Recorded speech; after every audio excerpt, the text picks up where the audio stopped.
Everybody is searching for answers. Social media is full of people saying something needs to be done after yet another mass shooting at a school. This time the victims were just young, innocent children.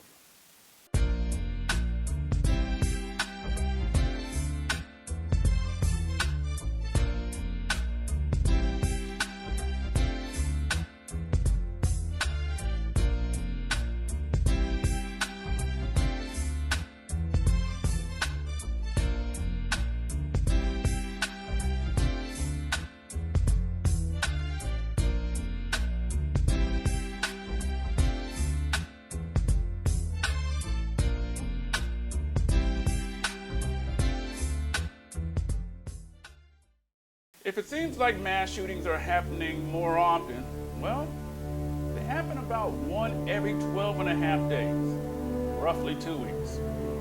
There are a lot of things you can look at when it comes to prevention of mass shootings. You can look at things like mental health or access to firearms. But the purpose of this video is to talk about the psychological component to mass shootings.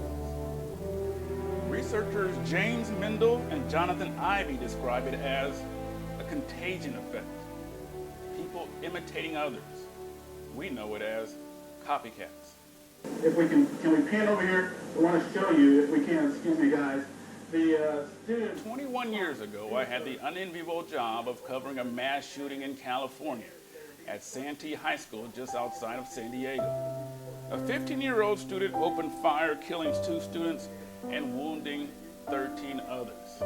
At the time, it was just 2 years after Columbine, and mass shootings weren't really a thing back then. No one really knew that this would stick around as long as it has. So the question is, why? What's different now?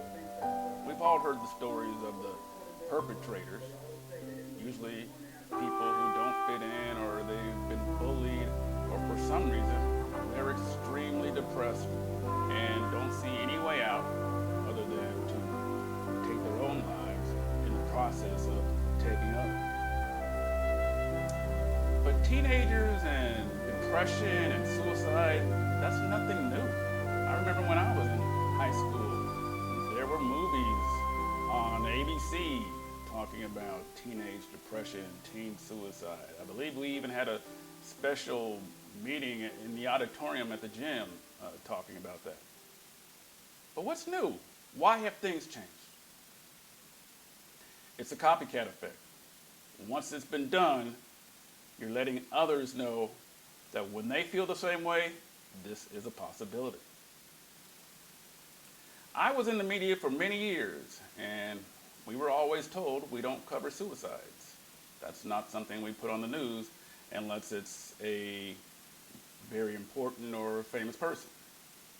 So, for example, Robin Williams died back in 2014, and research shows that the suicide rate for that year jumped up disproportionately to what it normally would.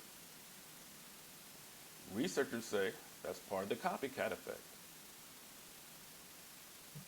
Researchers say the problem lies not in the actual act itself, but the way it's covered by the media. The intense news coverage, sometimes on stations like CNN, 24 hours, we'll have the latest on the school shooting. Coming up tomorrow morning, we'll have the latest on the school shooting. Don't forget to tune in tonight at 5. We'll have the latest on that school shooting. The tremendous media coverage kind of elevates the story itself to a higher status. And it's not just the intensity of the coverage, it's the way it's covered. It's the things that happen and that we talk about in the news story. We hear every detail about the person's life. They go in depth about how he was bullied, how whatever happened at school, he didn't have a girlfriend, how his parents broke up or they were divorced. We hear this sad story about this young man, usually, but then it doesn't stop there, especially with social media. Nowadays, we see the students' pictures that he put on Facebook or or Instagram or something like that. Sometimes the media reads the shooter's manifesto. You hear his life story. And then you also hear the details of the event. Sometimes they do this kind of computer diagram or this animation where they take you step by step. Where the shooter walked into the door, and then he went this way, and then he went this way, and then he fired 10 shots over here, and then he went into the bathroom, and he fired over there. His next stop, he reloaded, and then he went to the cafeteria, and he shot 5 more people there. According to researchers, the media is basically giving someone at home the blueprint for how to commit a school shooting. Because, as I said, kids and depression, that's always been there, and chances are that's not going to go away. But somewhere tonight, while the news is on and they're showing all of this, there's a troubled kid sitting at home listening. And he's watching the television, and he is basically being shown how to commit a mass shooting. And therein lies the problem. So what are possible solutions? Well, the FBI and an advanced law enforcement rapid response training team came up with what they call the Don't Name Them campaign.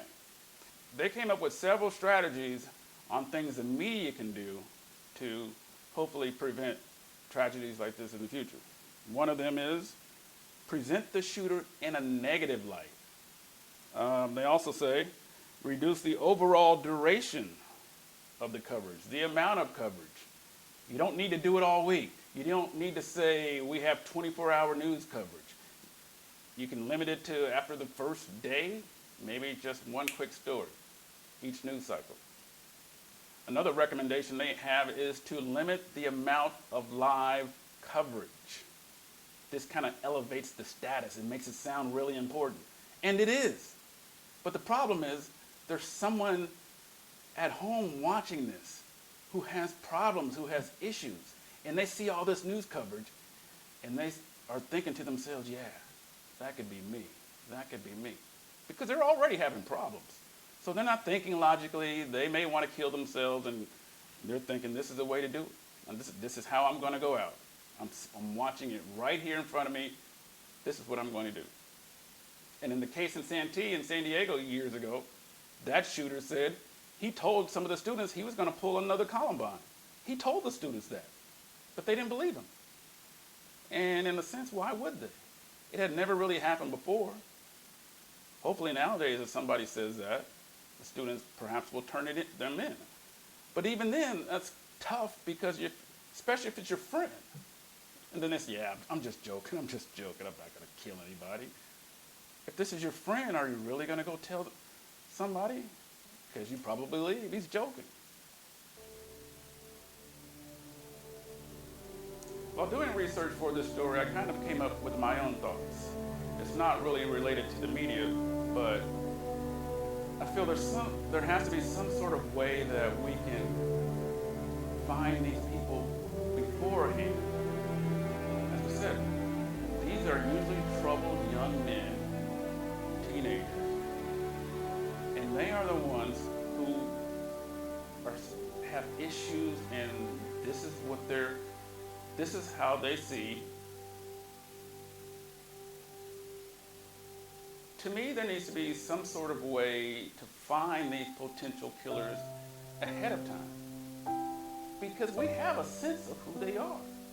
For example, when local police have a problem solving a case, they can go to the FBI, they can go to an FBI profiler, and the FBI will look at all the documents, all the evidence, and that profiler can tell the police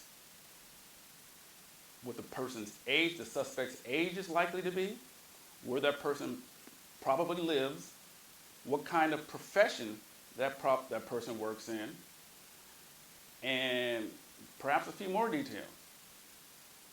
And most of the time, they're right. They're right. Because these people fit a profile. And it's the same thing in this case. The killers, they usually have a lot of things in common. And that's the reason they do it. And that's part of the copycat effect, is because people copy or mimic other people who are similar to them. You don't see an old man going to do what some young kid do. It's a person who feels they are in the same situation as that person.